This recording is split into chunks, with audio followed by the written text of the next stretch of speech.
Hola, soy Ana González, tu profesora de Historia, y hoy desarrollaremos la semana número 4, Ciclo Ordinario Virtual 2019-1.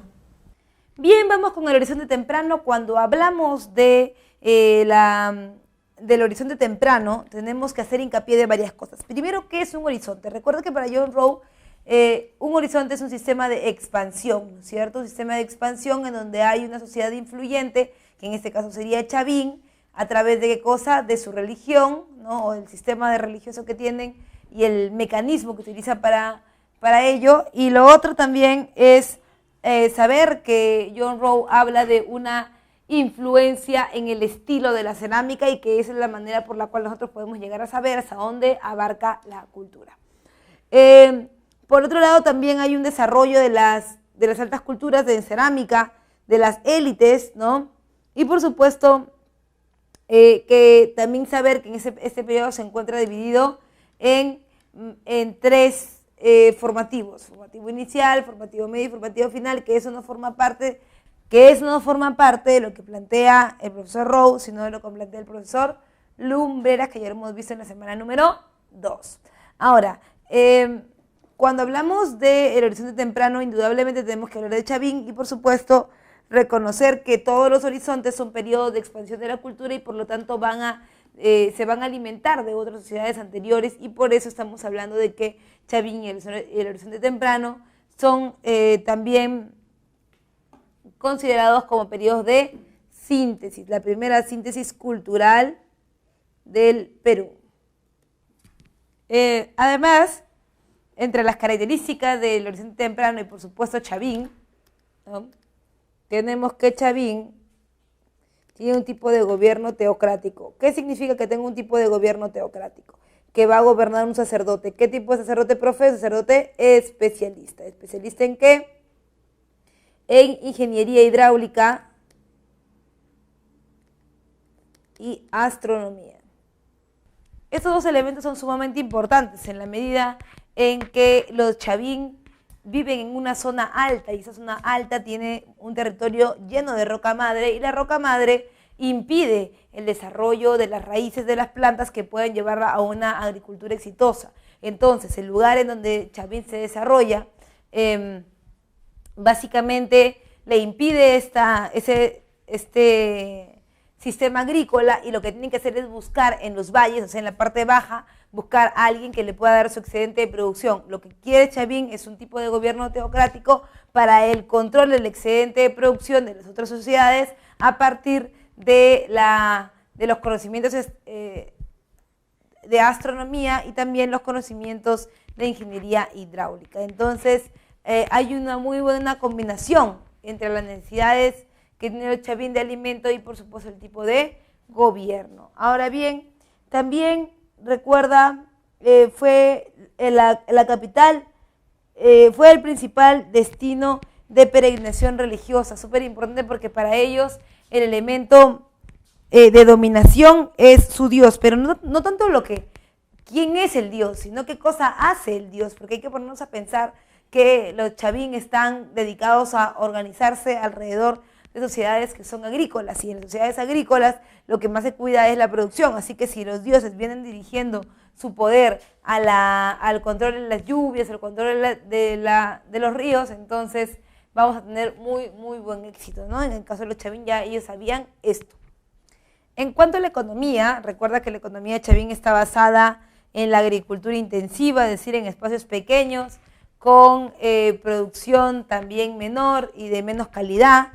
Se especializan en el cultivo de maíz, como muchas sociedades del creciente fértil, que también hemos visto, y esta sociedad está basada o caracterizada por la construcción de una red de canales, súper importante porque recuerda que de acuerdo a la cercanía de la población con el río se pueden construir canales que luego van a heredar los mochos y luego también todas las ciudades que están en el norte.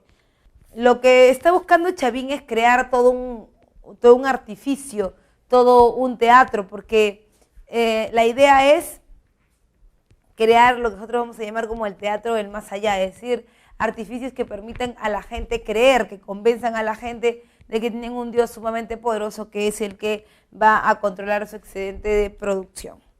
Bien, La pregunta es sobre Chavín. ¿Cómo se expande Chavín? Chavín se expande a través del control del inconsciente colectivo de las personas y siempre está buscando sacar provecho de sus conocimientos. Como ya habíamos dicho antes, el gobierno está en manos de los sacerdotes especialistas, estos que son grandes conocedores de ingeniería hidráulica y de astronomía. Entonces, lo que sigue es ver cómo Chavín puede controlar, por ejemplo, el agua, ¿no? En el caso del agua o la lluvia. La lluvia y el agua son sumamente importantes para los agricultores. Cuando esto falta, entonces el dios es muy poderoso.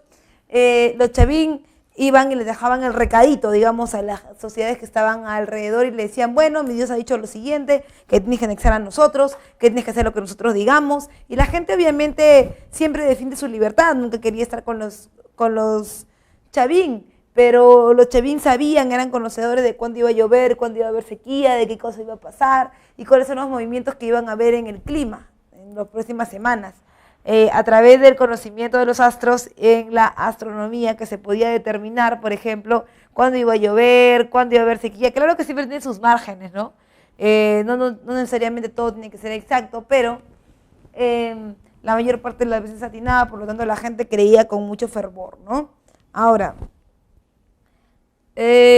por otro lado también hay que darnos cuenta que no solamente es la lluvia, sino que también es el río desviado con canales. Es más, se utiliza también para el ritual de iniciación, para que la gente conozca o sepa quiénes eran los Chavín realmente. Los Chavín obligaban a las personas a peregrinar desde sus ciudades hasta el templo nuevo de Chavín, que queda en la zona alta. Y para la gente que ha ido y ha visto eso, se van a dar ustedes cuenta que la verdad es un camino bastante poco accesible. Entonces, Chavín decide crear un sistema de culto en donde el centro del poder sea el lanzón monolítico en el que se ven representados sus dioses, y hay un ritual de iniciación en donde los curacas de los ayllus que van a venir a adorar al dios entran en trance a través de la inhalación de cactus San Pedro, y al inhalar cactus San Pedro, entonces esta droga alucinógena permite que en la oscuridad, porque recuerda que es un laberinto, en la oscuridad del templo, con las condiciones que ponen los Chavín de poner un piso falso y debajo del piso falso un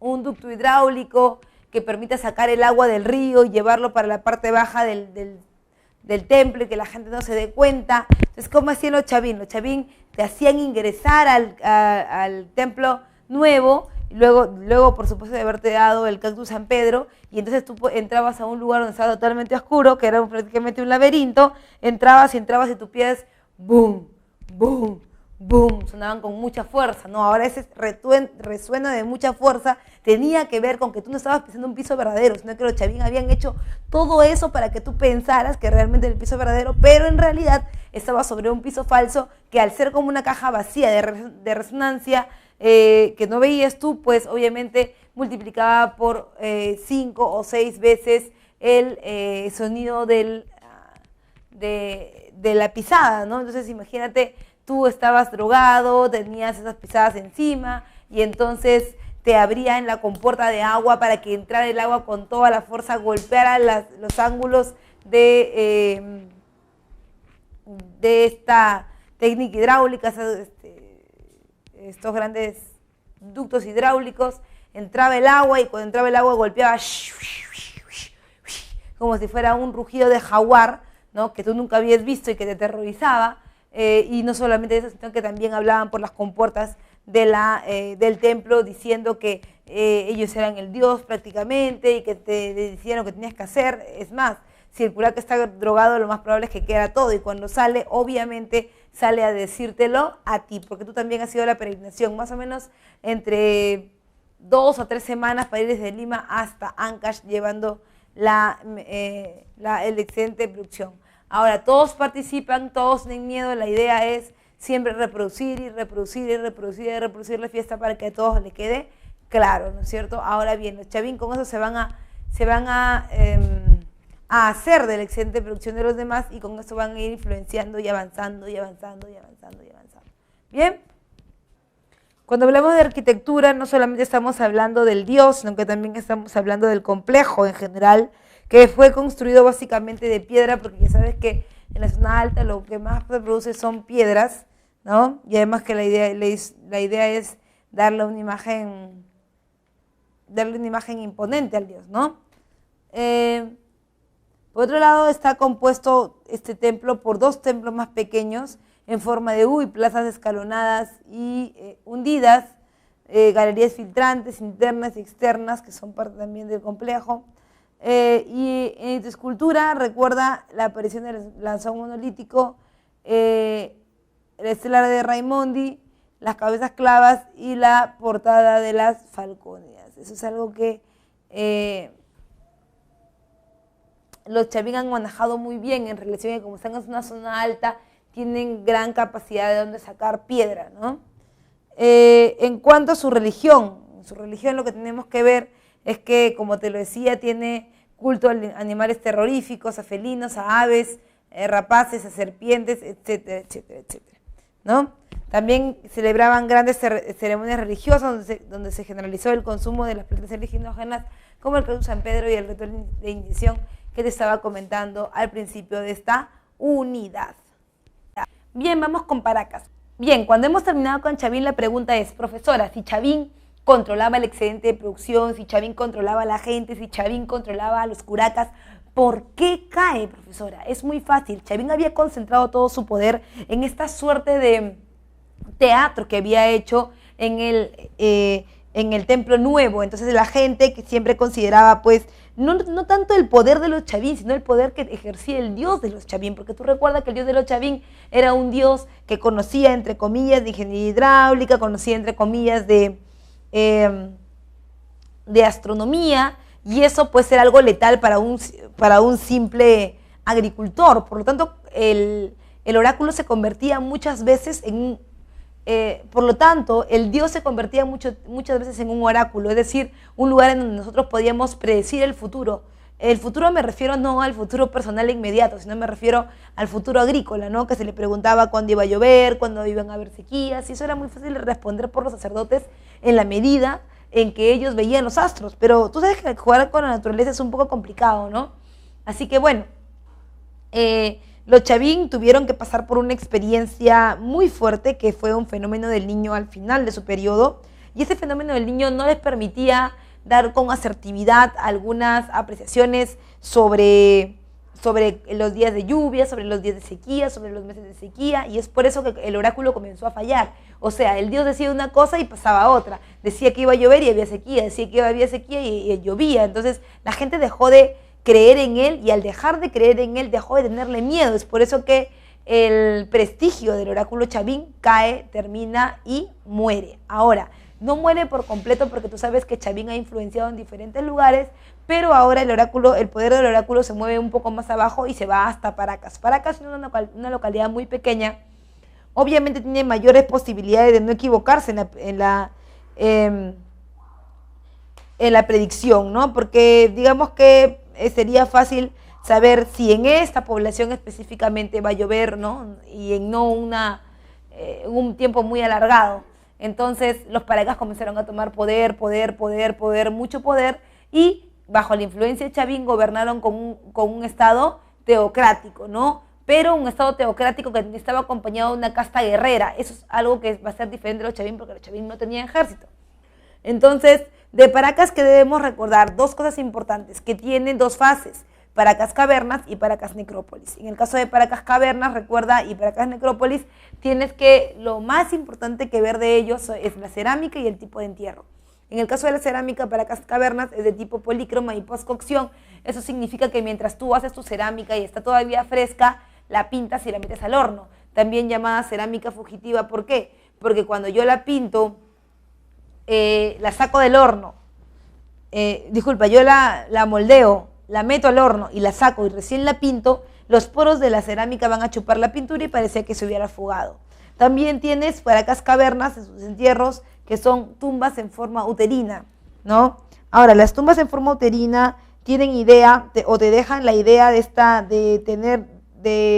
pensar que hay vida después de la muerte, ¿no? Porque en realidad esta forma es como si tuvieras una madre, una gran madre que es la tierra, ¿no? En donde van a estar sus hijos y van a nacer, porque inclusive es como si fueran unos pequeños huevecillos, ¿no? Luego tienes a Paracas Necrópolis, y en Paracas Necrópolis están los fardos funerarios, ¿no?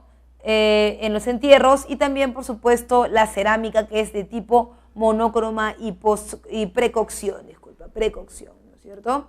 Ahora, en el caso de los entierros, de forma rectangular, porque la forma hace alusión a una fortaleza guerrera, ¿no? Y recuerda que es una casa guerrera la que gobierna. Y por otro lado, la textilería y con los fardos funerarios son parte de los entierros, ¿no? Porque cada cuerpo se entierra dentro de un fardo con el objetivo de mantener el cuerpo. Tiene usos funerarios, como te comentaba, y también están las trepanaciones craneanas, que son estas operaciones a cráneo abierto con piedra de obsidiana a manera de cuchillo, que era muy precisa para las operaciones, pero que también esta operación marcaba algún tipo de jerarquía social, ¿no? No era lo mismo el tratamiento que se le daba a un sacerdote que el que se le daba a un militar o el que se le daba a un miembro del pueblo, ¿no? Por otro lado tenemos el intermedio temprano, y el intermedio temprano es un periodo que cambia ya, porque la primera parte donde está Moche y Paracas es el llamado primer horizonte u horizonte temprano. Este primer horizonte es expansivo, en cambio el intermedio es un periodo de contracción en la cultura peruana, dentro de la costa, ¿no? En zonas áridas, dentro de la costa están dos sociedades importantes en el intermedio temprano, están los Moche y los Nazca, ambos con un gran problema de cara al desafío del desierto, ¿no? Por otro lado, también has de recordar que este periodo es conocido como el de los grandes maestros artesanos o de los ingenieros hidráulicos. ¿Y por qué tienen estos nombres? Principalmente porque tienen que hacer malabares, entre comillas, para poder conseguir agua, porque tú recuerdas que la zona geográfica en la que ellos se encuentran es agreste. Ahora, en el caso de Nazca, vamos primero con Nazca. En el caso de Nazca es una teocracia militarista tal y como lo fue en su última parte Paracas, ¿no? Es una teocracia militarista con una casta guerrera que es la que se hace cargo del gobierno, pero lo que más sobresale de ellos es su cerámica, ¿no? Su cerámica, que tiene horror al vacío. ¿Qué significa, profe, que la cerámica tenga horror al vacío? O sea que yo pinto toda la cerámica, toda, no dejo ningún espacio porque tengo miedo a dejar espacio a la escasez. Recuerda que es un concepto recurrente dentro del desierto. Y por otro lado es polícroma, quiere decir que si yo paso la mano por estas figuras, paso la mano, yo no voy a encontrar ningún tipo de relieve. ¿Por qué? Porque simplemente está pintadito o dibujadito. Y también es importante decir que es pictórica, ¿no? O sea, usa muchos colores, como te decía, y está pintadita. Profesora, ¿qué colores no usa? No usa el azul y no usa el verde.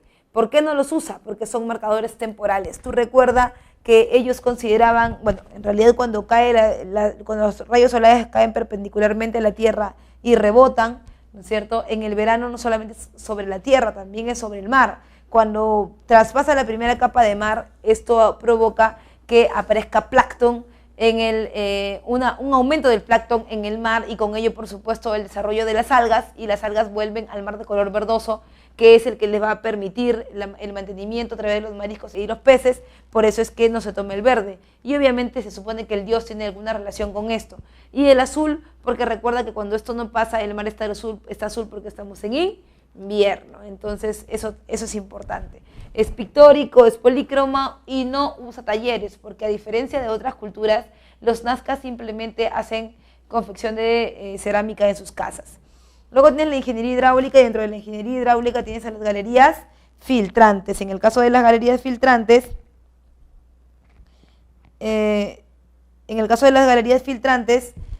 recuerda que los Nazca viven en una zona de desierto y ellos están lejos de los ríos que podrían canalizar. Entonces, ¿de qué me serviría tener un río que esté muy lejos y que tenga que hacer un canal? Primero, que voy a gastar mucha mano de obra. Segundo, que es de demasiado lejos y el agua puede inclusive perderse en el camino, o el flujo de agua puede perderse en el camino. Y por otro lado, que sería inútil, tendría que acercarme más a la ciudad más que acercarme con el canal. Y por otro lado, la idea de que las placas que están frente a la zona de Nazca permitan la fuerza o la presión para que pueda subir el agua por estas formas espirales que hemos llamado galerías filtrantes. Son zonas en donde se cava en forma espiral y se busca agua de la napa freática para que suba a través de la presión de las placas, o cuando no se puede, nosotros podemos bajar. Ahora bien, la galería filtrante también me puede servir para sembrar en el medio, porque tú recuerda que es un espacio bastante grande, de varios metros de ancho, en donde va a subir el agua, pero también puede servirme para ampliar mi frontera agrícola, ¿no es cierto?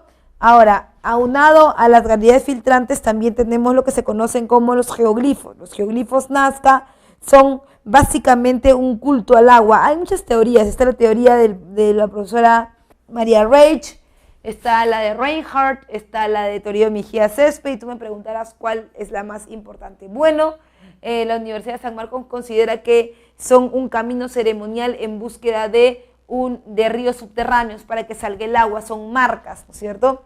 Que pueden ser no solamente las figuras que tú conoces, el monito, el colibrí, la arañita, sino que también pueden ser otros como figuras geométricas. Y en realidad la mayor cantidad de líneas de Nazca que existen, o de geoglifos Nazca, son de figuras geométricas, solo que las más vistosas pues son las que he mencionado hace algún momento. Bien, no solamente tenemos a Nazca, dentro del intermedio temprano también tenemos a Moche. Bien, vamos con Moche. Recuerda que Moche pertenece al segundo intermedio. Este segundo intermedio, que también se conoce como el periodo de los maestros artesanos, como te lo había dicho, o también lo conocemos como el periodo de los grandes ingenieros hidráulicos. Muy bien. Ahora bien, ¿por qué lo conocemos con estos nombres? En primera instancia porque los ingenieros hidráulicos son necesarios para un tipo de terreno, un tipo de geografía en donde el agua es escasa. En el caso del norte, en el caso de Moche, la escasez del agua está relacionada no solamente con el espacio geográfico que es de desierto, sino también con la cercanía a los valles, porque ellos pueden hacer, por ejemplo, canales. ¿Por qué? Porque están cerca a un valle. Entonces, al estar cerca al valle, la canalización es exitosa. Pero si estuviéramos, como en el caso de los Nazca, muy lejos del valle, entonces tendríamos que utilizar otros medios como las galerías filtrantes o como los ojos de agua, etcétera, etcétera. ¿Ven? Ahora, en el caso de Moche, recuerda, está ubicado en la zona desértica norte del Perú y tiene dos características básicas. Una, la de la cerámica, que siempre le preguntan, que a diferencia de los Nazca, es profesionalizada. Eso quiere decir que usan moldes, que tienen talleres especializados para hacer esto. O sea, no estamos hablando de gente que simplemente hace cerámica en su casa, sino que es todo un programa, todo un aparato de parte del Estado no centralizado, que es el que permite el desarrollo de la mano de obra en la cerámica. Entonces, esta cerámica es de tipo escultórica, bicroma realista, documental y con uso de especialistas. Bien, en el caso de decir que es escultórica, la cerámica Moche tiene relieve. Eso quiere decir que yo con la arcilla aún fresca he moldeado formas como la de la cara, la de las piernas, la silueta de una persona. Entonces, eso quiere decir que cuando yo pase mi mano por esa cerámica, vamos a tener una cerámica con relieve, y ese relieve va a responder a que es de tipo escultórica. No pintada, sino moldeada. Es bicroma. Sí, normalmente los Moche, pueden utilizar en algunas ocasiones muchos colores, pero el patrón predominante de los Moche es el uso de la bicromía, o sea, del anaranjado ocre y el blanco cremoso. Es realista, dice. Sí, también. Cuando hablamos de que es realista, nos vamos a referir a que ellos no se imaginan nada. No es como en el caso de los Chavín, por ejemplo, que los Chavín imaginan una cabeza humana con serpientes saliendo de la cara, con garras, con plumas, que en realidad, en el día a día, en la vida real, nunca se ha visto, es decir, no es real. Entonces, a diferencia de ellos, los Moches se limitan a reproducir cosas que en la vida real han visto, como por ejemplo la realización de los huacos retrato, que simbolizan los estados de ánimo, o también pueden simbolizar o representar alguna enfermedad. ¿Sabías, por ejemplo, que los moche conocían el labio leporino? El labio leporino, que es una condición de nacimiento, los moche ya la plasmaban en sus huacos retratos, y eso es prueba de que ellos en algún momento lo han visto, porque no pueden, bueno, en el caso de ellos, ¿no? Ellos no representan algo que nunca hayan visto, todo está en su entorno, por eso se conoce que la cerámica es realista. Además, la cerámica también es documental. Esto quiere decir que yo no necesito un papel, no necesito una fuente en otro soporte que no sea la cerámica para saber en qué están pensando, qué quieren decirme o cuál es el mensaje. En realidad yo puedo saber mucho de los moche, qué tipo de sociedad eran, cómo eran, qué actividad económica realizaban, puedo saber muchas cosas a partir de su cerámica. Entonces, no estoy utilizando testimonios, no estoy utilizando una fuente primaria de otra índole, solamente la cerámica que me sirve para reflejar la realidad del momento. Y además también hemos marcado que los moches son especialistas, son artesanos especializados. Esto quiere decir que hay todo un programa, como te lo decía, para que ellos puedan llevar a cabo sus obras, ¿no? Con un objetivo en común.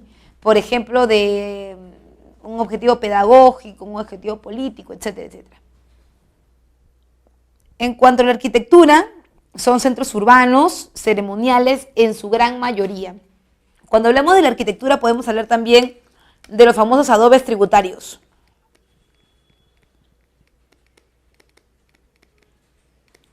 El adobe tributario o el adobito tributario es aquel elemento que cada persona, cada individuo dentro de los moches realiza. Es como si fuera un ladrillo personal, y ese ladrillo personal sirve no solamente como materia prima para algún trabajo, sino también sirve como parte del conteo, ¿no? Del conteo de las personas o el conteo demográfico, que luego nos va a permitir saber cuánto mano de obra tenemos disponible para hacer o para llevar a cabo la construcción de las pirámides.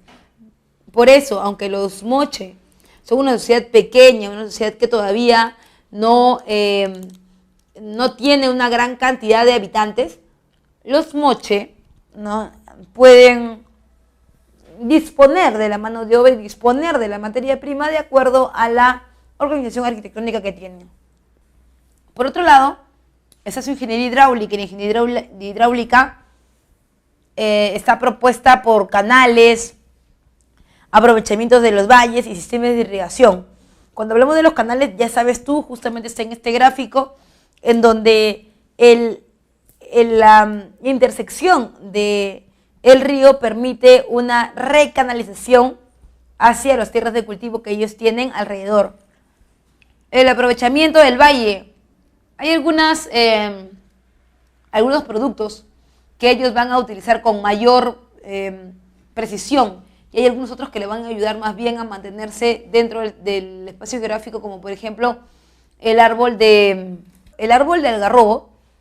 Es una barrera natural para evitar que el desierto entre a lo que ahora son las ciudades. Por eso es que los moche respetaban mucho este espacio del valle y aprovechaban más bien lo que estaba alrededor para evitar el paso del desierto hacia sus ciudades.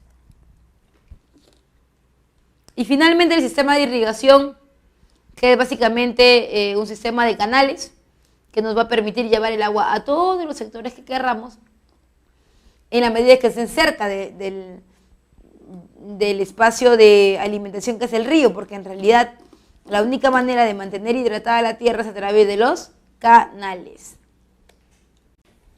Bien, la última de las culturas que vamos a ver en este segundo intermedio es Recuay.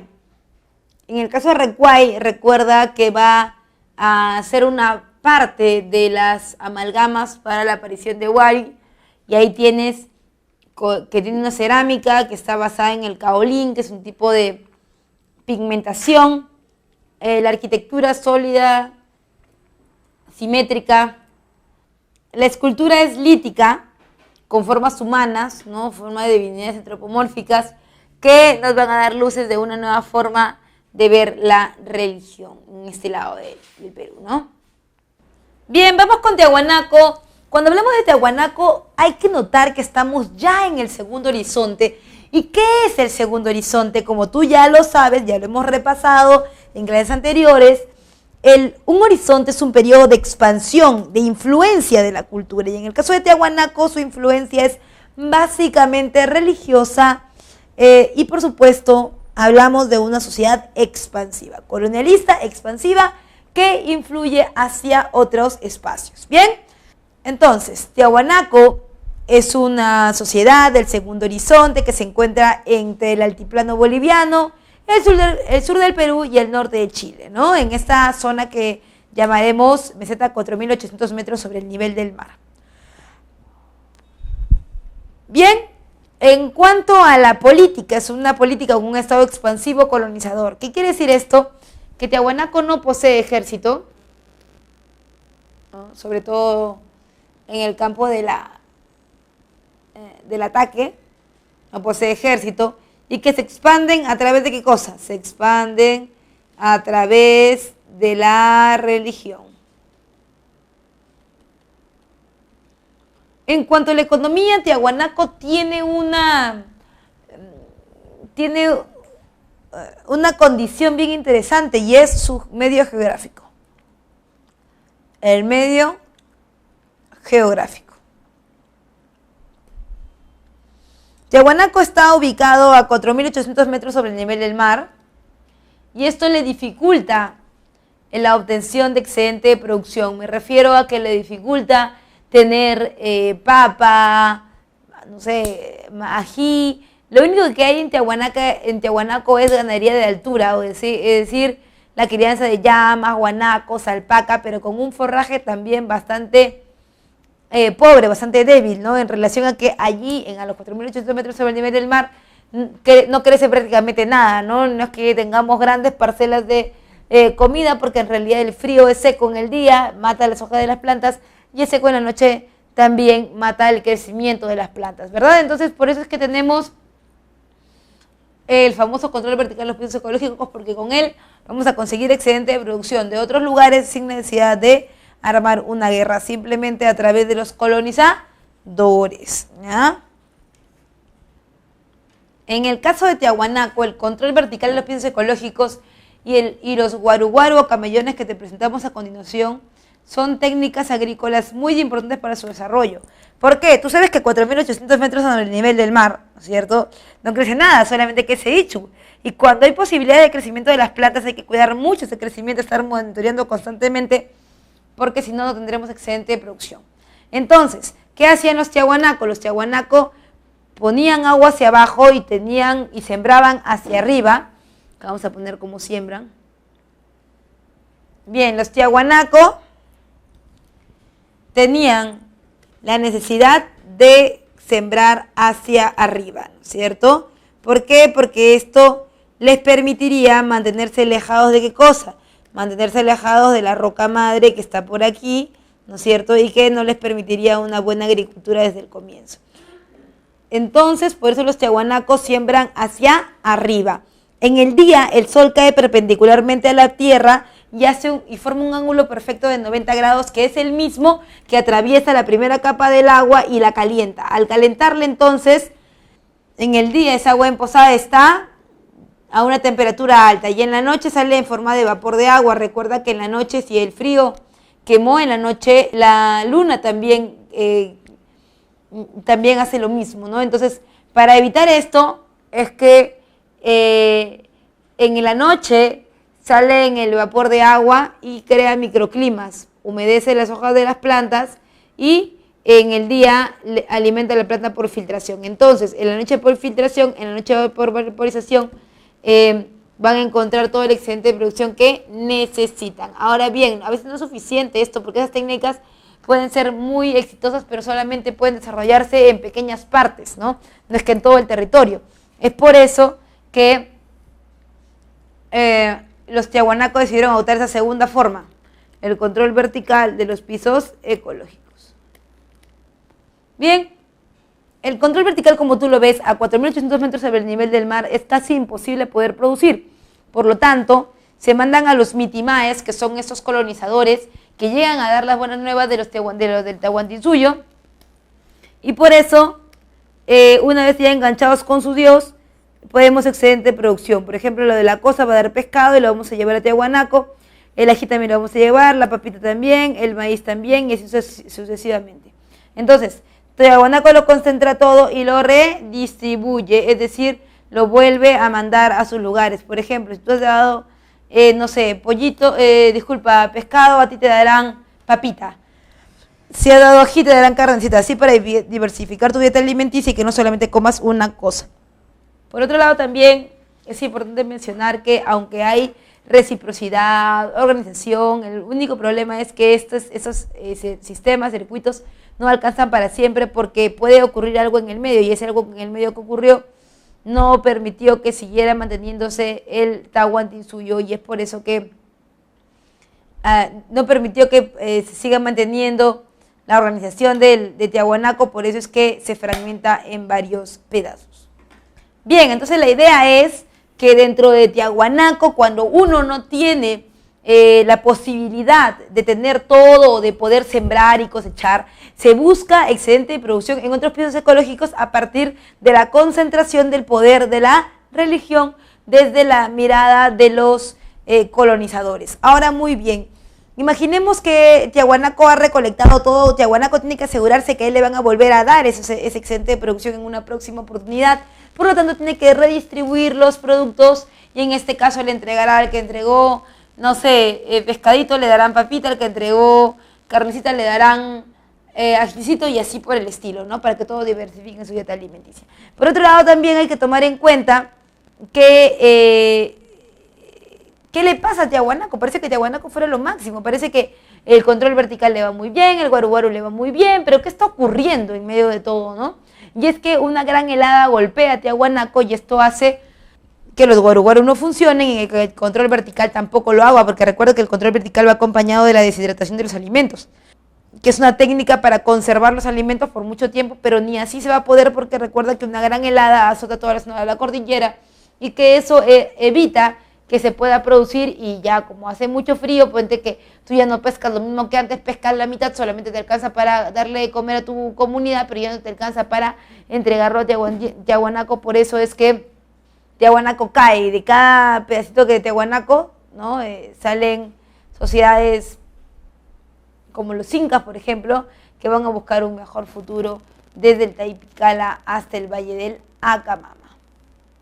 Inmediatamente nos vamos con Wari. Mira, si Tiahuanaco era expansivo, aprovechaba el excedente de producción de los demás a través del control vertical de pisos ecológicos, y también aprovechaba sus propias técnicas agrícolas para hacer más grande, ¿no? Y para evitar caer, bueno, no pudo evitar la helada. Finalmente los que mantenían a Tiahuanaco tampoco se pudieron mantener a ellos y tuvieron que dejarlo todo, entre ellos los incas, que van a salir del Taipicala y van a ir a buscar alimento hacia una zona baja, un valle bajo, más cercano, que es el Valle del Acamama.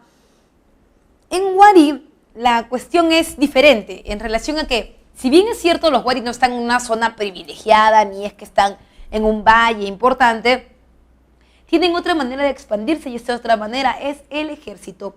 Los Wari tienen un ejército muy poderoso y utilizan un mismo dios de los báculos, que los Tiahuanaco y ellos lo llaman el dios Visco o el dios Llorón, pero es el mismo básicamente. Ahora, los Wari tienen un acento un poco más militar en la medida en que son una aleación de varias sociedades. Están ahí, por ejemplo, los Huarpa, los Nazca y los Tiahuanaco, ¿no es cierto? La aleación de estos tres nos va a dar el Imperio Wari. Ahora, muy bien, en economía ellos tienen un dominio de ganadería y agricultura de altura, en relación a que tampoco tienen, como te decía, un terreno muy fértil, pero lo que sí hacen es expandirse a través del ejército, como te lo decía, construyendo dos cosas: construyendo ciudades cabecera de región y redes de camino. ¿Qué son las ciudades cabecera de región? Las ciudades cabecera de región son aquellas que a partir del centro, que es Viñaque, comienzan a construirse de manera igualitaria, o sea, que todas las ciudades pequeñitas cabeceras de región son idénticas, igualitititas al centro, que es Viñaque. Ahora, ¿por qué lo hacen? Le dan todas sus comodidades, que serían centro administrativo, religioso, político. ¿Para qué? Para que ellas sirvan como agentes de dominio de las ciudades más pequeñas que están a su alrededor. Entonces, Tiahuanaco no tendría que conquistar a ellos, sino que sería la ciudad cabecera de región la que conquiste cada una de esas pequeñas ciudades y luego le envíe la información o le envíe los resultados a Wari. Entonces, la idea es que sea un estado descentralizado con poder local, ¿cierto? Pero que al final tenga un centro de poder que es Viñaque. No estamos hablando de pequeños reinos, estamos hablando de espacios, ciudades cabecera de región que están conectados porque están conectados por el famoso Capañán, ¿cierto? O también llamado en este periodo red de caminos, ¿no? Así a secas. Y tú me dirás, profesora, me parece que sí es excelente, me parece que los Wari van a ganarse el cielo, me parece que nunca van a caer. ¿Qué las hace caer?